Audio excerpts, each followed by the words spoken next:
Friends, welcome back to PT career. ఎక్కడ చూసినా Bangladesh news. అసలు బంగ్లాదేశ్లో ఎందుకు కళ్ళలు చెలరేగాయి, దానికి మన దేశానికి సంబంధం ఏందో తెలుసుకుందాం. ఏం లేదు, అక్కడ ఒక బంగ్లాదేశ్లో ఒక యూత్ లీడర్ ఉంటాడు అనమాట. ఇంతకుముందు షేక్ హసీనాకి కూడా వ్యతిరేకంగా వ్యతిరేక నినాదాలు చేస్తూ జనాల్ని రెచ్చగొట్టాడనమాట వ్యతిరేకత కోసం. అయితే అతను ఏం చేశాడని తనకు ఒక యూట్యూబ్ ఛానల్ కూడా ఉందంట. అయితే అతను మన భారతదేశం గురించి ఏం మాట్లాడాడంటే, మీ భారతదేశంలో ఉన్నటువంటి 7 సిస్టర్స్ స్టేట్ మా దేశంలో కలిపేసుకుంటామని అంటే కలిపేసి ఒక మ్యాప్ను కూడా రిలీజ్ చేశాడనమాట. సో అలా ఇండియా గురించి వ్యతిరేకంగా పోస్టులు పెట్టడం జరిగింది.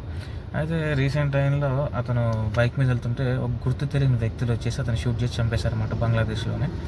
సో ఆ బంగ్లాదేశీలు ఏమనుకుంటున్నారంటే ఇదంతా చేసిన భారతదేశం వాళ్ళే అని చెప్పేసి, భారతదేశీయులు వచ్చి చంపారని చెప్పేసి అల్లర్లు లేపుతూ నిరసన వ్యక్తం చేస్తున్నారనమాట.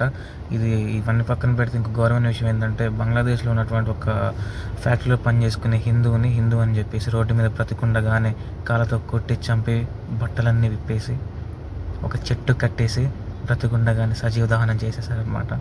సో ఇది మా గొడవల కారణం అయితే ఇది. అలానే చూద్దాం ఏం జరుగుతుందో.